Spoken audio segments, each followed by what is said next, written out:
Assalamualaikum warahmatullahi wabarakatuh. Akam jirtan dhaggeeffattoonni kan koo hundi keessanuu bakkuma jirtanitti nageenyi kan koo isinarra qabeechaa kun chaanala keessan Suufuma Raappiidha. Anis Mu'eedha. Har'as viidiyoo ajaa'iba qabadhee isin dhufee jira. Viidiyoo har'aa keessatti kan isinitti agarsiisu namoonni bilbila qabdan hundinuu waan itti fayyadamuu qabdanidha. Egaa yeroo ammaa kana namni bilbila hin qabne jira jedhee yaadu namoota baay'eetu bilbila qaba. Keessattuu bilbila touch screen jedhaman kanneen namoonni baay'een qabatanii jiru jechuudha. Bilbiloonni kunneen faayidaa baay'ee qabanii faayidaawwan kanneen keessaa tokko har'a isinitti agarsiisa. Wanta bilbila keessanirraa argachuu dandeessanii fi faayidaa baay'ee qabu kun maalidha naan jechuu dandeessanii isinitti himaa na dhaggeeffadhaa. Egaa namni addunyaa kanarra jiraatu yeroo adda addaa miidhaan adda addaa irra ga'uu danda'a. Miidhaan yeroo baay'ee namarra kan ga'u karaa lamaanii tokkoffaa namtolcheessa jedhamudha kan namaan uumamu. Keessattuu konkolaataan yoo namaan kan gargaaru ta'e miidhaa adda addaa namarra geessuu danda'a karaa adda addaatiin jechuudha konkolaataan. Akkanumallee namaan wal loluu ni danda'a jechuudha. Namnis karaa adda addaatiin jeequmsa adda addaa keessatti ta'uu danda'a. Karaa adda addaatiin namni miidhaan adda addaa irra gaha. Miidhaan uumamaa immoo kan jedhamu jiran jechuudha. Miidhaan kunneen manni namatti gargaaru waan baay'eetu jira jechuudha. Miidhaa adda addaatu jira. Miidhaan nama irra ga'uu danda'u isinitti himuun hin barbaachisu sababni isaas isin beektan waan ta'eef.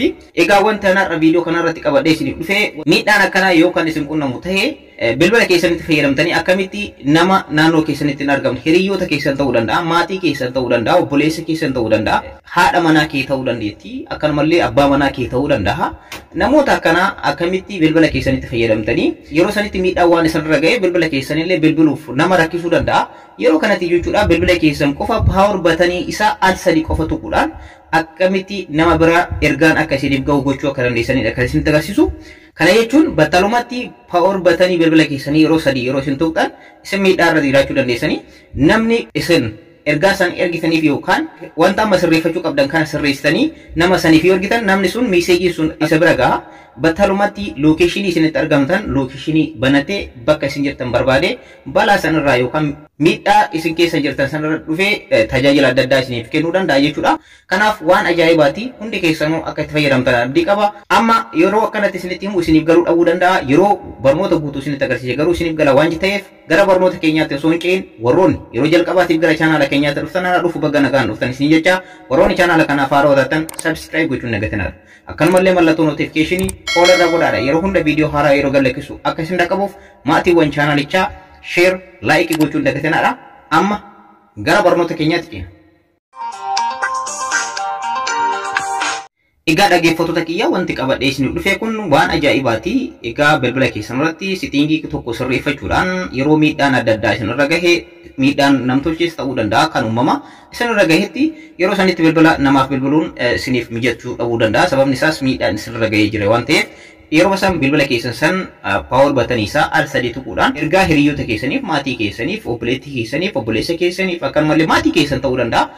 Haadha warraa keetiif, abbaa warraa keetiif ergachuu ni dandeessa jechuudha. Akkamitti sirreeffachuu akka dandeessan isinitti agarsiisa. Jalqaba settingii bilbila keessanii keessanii seentu itti aansuudhaan dagana gad dhuftanii jechuudha. Advanced features kan jiru jira. Advanced features settingii jedhu kana irra kilik gootanii bakka search baarii kanarratti illee advanced features jettanii yoo barreessitan salphumatti ni argattu.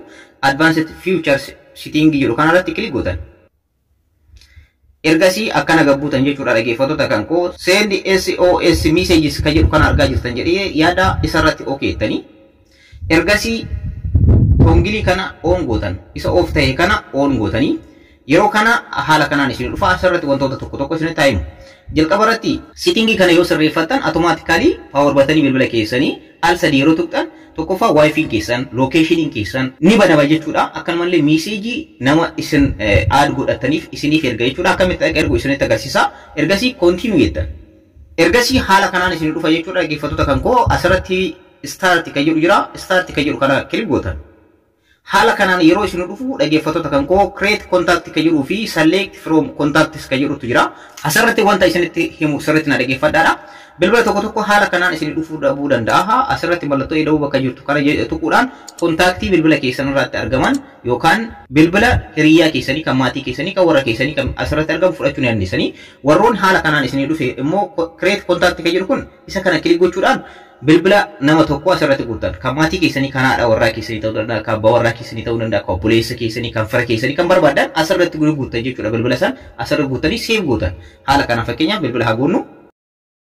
Fakkeenya faala kanaan erga guutee booda save gootan jechaadha. Save gootanii karaa biraatiin immoo isitti agarsiisu warroonni mallattoo ida'uun kun jirti. Mallattoo ida'uu kana tuquudhaan ammas select from contacts jedhu jira. Select from contacts kana kilik gootan bilbiloota namoota isin bilbila keessan irratti save godhatanii isinii fida jechuudha. Egaa karaa lamaaniin iyyuu add godhachuu dandeessanii tokkoffaa la create contact jedhuudhaan lakkoofsa bilbilaa guutuudhaan lammaffaa immoo select from contacts jedhu irraa bilbila keessan irratti bilbila namaa save godhatanii qabdan san select gochuudhaaf isin tajaajila. Lakkoofsa bilbilaa nama barbaadan irratti right gootanii irratti tuyixan jechuudha. Ni tuyixanii la right gootan jechuudha.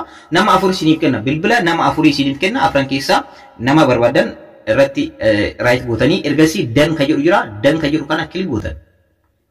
Egaa akkuma masarratti argatan dhaggeeffattoota kan koo nama kana fidadhee jira. Oromoo ka jedhu kana bilbila nama kana asirratti fidadhee jira jechuudha.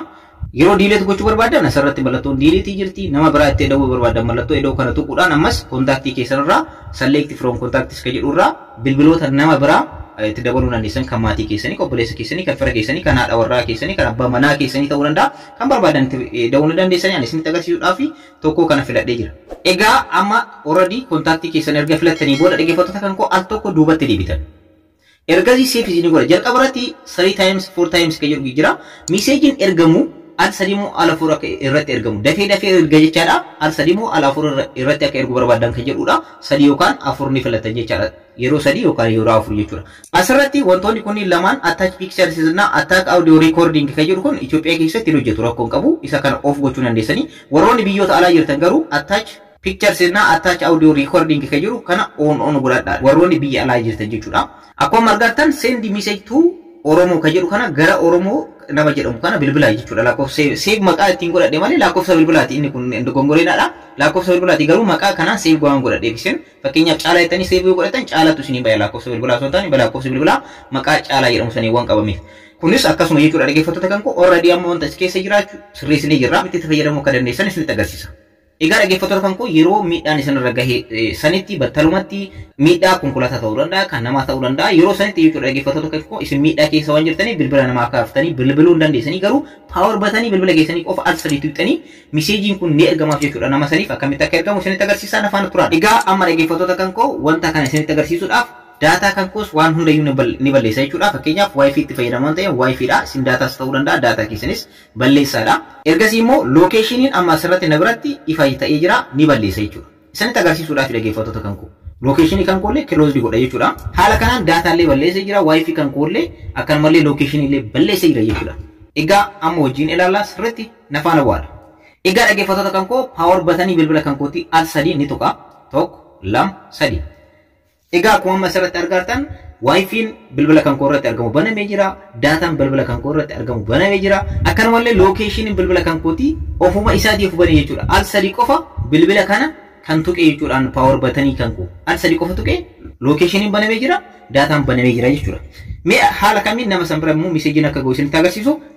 Egaa dhaggeeffattoota kan koo meseejiin kun nama san bira gahee jira. Meseejii kana qabatee namni kun maal godha jechuudha. Meseejii kana ni bana. Meseejii kana erga banee booda lokeeshinii itti mul'isa jechuudha. Akkuma asirratti argartan lokeeshiniidhaan ni seenaa. Lokeeshinii san irra erga seenee booda immediately bakka isin itti argamtan lokeeshiniidhaan barbaade isin argate miidhaa isin irra gahe sanirraa isin tajaajila adda addaa isiniif kennuu ni danda'a jechuudha. Dhaggeeffattoota kan koo haala kanaan waan gaariidha itti fayyadamaadha isin qarqaaraa wanta gaarii share walii godhuu waan barbaachisaa waan ta'eef kana qabadhee kan isiniif dhufeefi egaa viidiyoo kana namoota birootiifis share gochuun nagatanaadha. Egaa barnoota kan koo kanarraa asirratti fixee jira. Warroonni hanga ammaatti channel kana subscribe godhin subscribe godhadha. Akkanumallee mallattoo notification all irra godhadha. Yeroo hunda viidiyoo haaraa yeroo galleessu akka isin dhaqqabu maatawwan channelicha like fi share gochuun nagatanaadha. Yeroo biraa barnoota biraatti walitti deebina. Horaa bulaa.